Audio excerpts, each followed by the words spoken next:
Welcome to the 2024 reading wrap-up. I read 52 books this year, and that was my goal. So I hit my goal exactly. I actually finished my 52nd book on New Year's Eve at 11:45 p.m. So I was cutting it pretty close, but I read a lot of really long books this year, which is I think why I was cutting it so close. I'm gonna scale back my goal a little bit more this year just because I work such weird hours and it makes it really hard to read. I'm gonna shoot for 40 this year, which I still, it's a lot, but it's not like, it's not too much, I think. I am not literally going to rank the worst book I read this year all the way up to the best book I read this year. That would be impossible. But I am just gonna like go through every single book I read really quick, rapid fire, and say what star rating I gave it. This is how my ranking system works. So a 1-star book is a book that was terrible, like awful. A 2-star book is a book that is pretty bad. A 3-star book is like an average book. Like almost every book I read is a 3-star read. You know, not every book you read is gonna like blow your mind. Most of them are just like, yeah, that was fine. 4-star books are books that I really, really liked. And a 5-star book is like life-changing, like super well-written, thought-provoking, like the best of the best. And I'm really picky. I don't give a lot of books 5 stars. And sadly this year, I didn't give any books 5 stars. So I'm in a bit of a reading slump, but I did read a lot of 4 stars this year, so we'll take wins where we can get them. I'm not going to go in chronological order. I'm going to go in order of stars. So starting off with our 1-star books, I only gave one book 1 star this year, and that was The Time I Got Drunk and Saved a Demon by Kimberly Lemming. A lot of people are hopping on that fantasy bandwagon, especially I think since like with the popularity of like Fourth Wing and Throne of Glass and all those series. This one was just really poorly written and edited, and the story was stupid, and so much of it was bad that it was one of the worst books I've ever read. And I feel bad saying that because obviously someone worked really hard to write it, and like it just wasn't my cup of tea. And it has great ratings on Goodreads. So like if you liked that book, that's awesome. I'm happy for you. I did not. So moving on to 2-star books. These are books I thought were like pretty bad. The First 21, How I Became Nikki Sixx by Nikki Sixx was a memoir that I gave 2 stars. Nikki Sixx is the former, founding member of Motley Crue.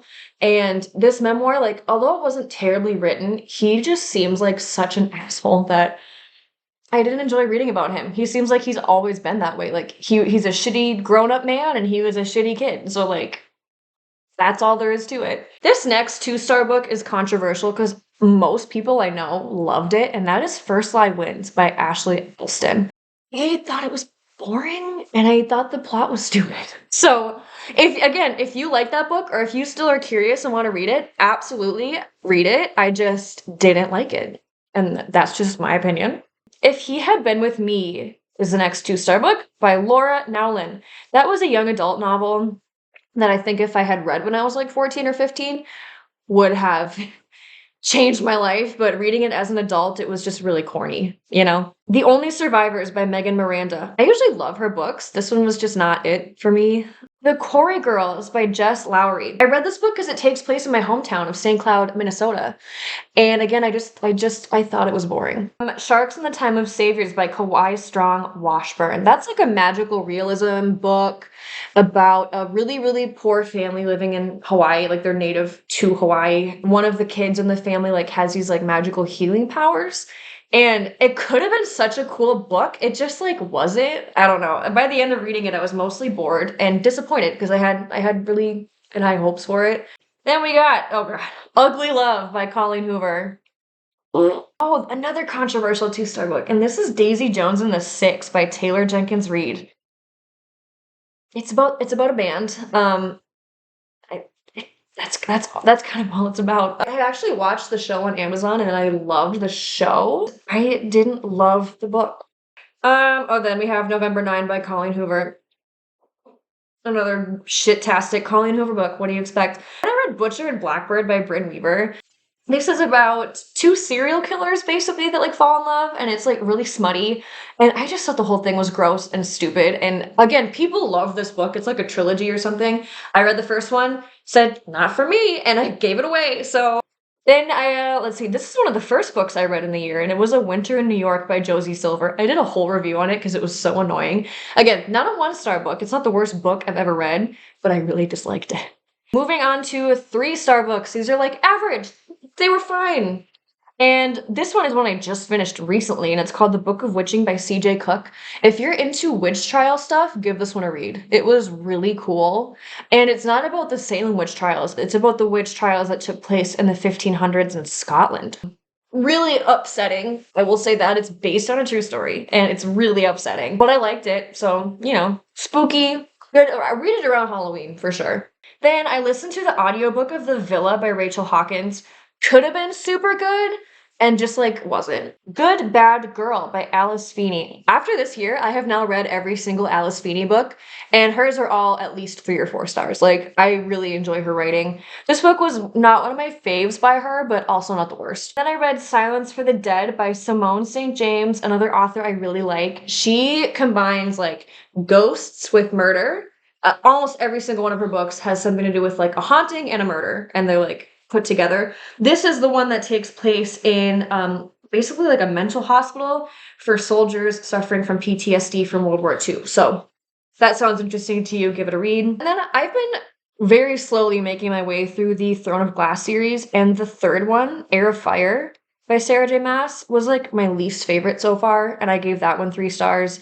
I just thought it was really long and mostly very boring. Then we got The Woman in Me by Britney Spears. Okay, I listened to the audiobook, which is narrated by Michelle Williams, and it's a short audiobook. It's like 6 hours. And it was fine. I just feel like Britney left out a lot of really important information, if you know what I mean. Then I can't remember if I listened to the audiobook of this or if I read the physical copy, but it was The Teacher by Freida McFadden. Freida McFadden books, to me, most of them are 3 stars, if not all. They're all kind of the same. There's some sort of mystery going on. Usually not a murder, but like something is going on. In the end, there's like a huge twist, and they all follow that exact same formula. What I liked about this book is the twist was like, I did not see it coming at all, and I love when that happens. And then we got The Soulmate by Sally Hepworth. I listened to this audiobook, and I could not tell you what it was about because it was that long ago.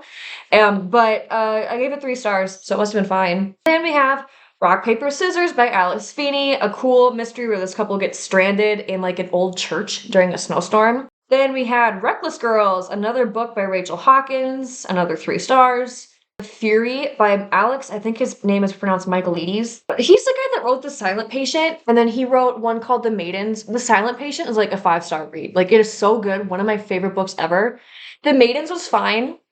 This one was also fine. I don't think he's ever gonna live up to The Silent Patient because that book was so good. Oh, I listened to the audiobook of The Tattooist of Auschwitz by Heather Morris. And I highly recommend the audiobook of this because the narrator does all sorts of accents, and also he pronounces the German words correctly. Yeah, it's a true story. It's loosely based on the true story of the tattooist who actually was living in Auschwitz. And spoiler alert, he survived and got married. And I Googled him, and he was like not like a super great guy. He kind of was like a criminal after escaping Auschwitz, but yeah, it's like somewhat based on a true story. So if you're interested, give it a read. I listened to Killers of the Flower Moon, the Osage Murders, and the Birth of the FBI. This book is like this much about the birth of the FBI and like this much about the murders, which is fine, but like take that part out of the title. You know, like it doesn't really focus on how the FBI was formed. It's really about the Osage murders. I want to watch the film, but it's like 4 hours long. So I need to carve out like a time in my week to sit down and do it. But the book was informative, well-researched, well-written. We have The Book of Cold Cases by Simone St. James. I don't remember what it was about, sorry. Never Lie by Freida McFadden. Again, the twist at the end was fine. I think the twist at the end of The Teacher was better. Oh, then we have Station 11 by, what's her name? Emily St. John Mandel. That's about the world post-apocalypse, and I'm really glad I didn't read it during COVID because it would have freaked me out. The Last Time I Lied by Riley Sager. I read 2 books this year that took place in a summer camp, and this was one of them. I love Riley Sager, but his books are pretty hit or miss. Then we had The Sundown Motel by Simone St. James. Again, haunting plus murder equals a Simone St. James book. Then I read Someone Else's Shoes by Jojo Moyes. I would have loved this book, but it was way too long. Like it was 100 pages too long. Then I read Carrie Soto is Back by Taylor Jenkins Reid. I love the TJR multiverse. A lot of her books are connected by these characters that she made up. And Carrie Soto is Back is about the fictional tennis player Carrie Soto. Then What Alice Forgot by Leanne Moriarty. And that's about that woman that has like dementia and like forgets her family for a while, then it like all comes back to her later. And yeah, it was fine. Sarah's Key by Tatiana de Rosnay. Sad. I think my review for it on Goodreads literally is just effing sad. It's about the Holocaust. So I read Mexican Gothic by Sylvia Moreno Garcia. Spooky, but I didn't like love it. It was fine. And then my last 3-star book on this list is Survive the Night by Riley Sager. So I like this author. This book by him, if I remember right, the first half is completely different from the second half.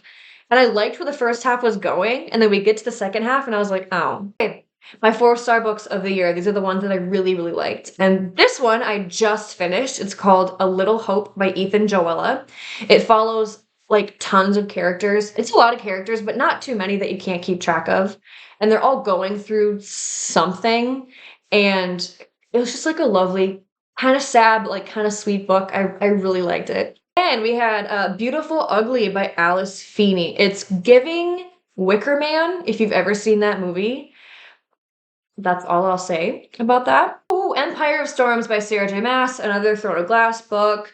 I also gave Queen of Shadows and Throne of Glass 4 stars. So the only book I really didn't love so far from that series is the third one. I just really didn't like the third one. Oh, Remarkably Bright Creatures by Shelby Van Pelt. This book was this close to being 5 stars for me. It just wasn't. And I don't know how to describe why it wasn't. It was so close. And then we have God of the Woods by Liz Moore, another book that took place in a summer camp, and I really enjoyed that one a lot. Mrs. Everything by Jennifer Weiner. I randomly picked this up at the library for a girls' trip to Florida, and loved it.